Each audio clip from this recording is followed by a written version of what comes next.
Bumarag lahat ng Hindi, sinturato sa likuran niya.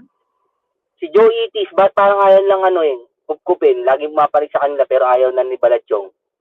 Bakit? Eh kasi nalilito sila paano gamitin eh.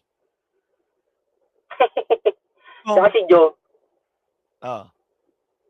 ayaw yata ni Balatsyong na may mas bobo pa sa kanya. Bisit.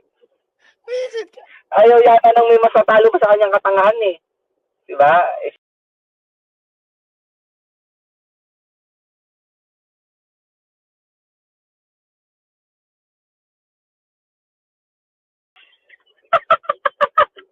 Bisit. Visit ka. Ayaw yata nang may mas matalo pa sa kanyang katangahan eh. Diba? Eh si Joe, malukot utak yan eh. Puro walang ano rin yan eh. Diba? Oh, Ayaw ngayon yata ni Balatsyong. ito pwersa niya na ngayon. Oh, ito mga tao na to.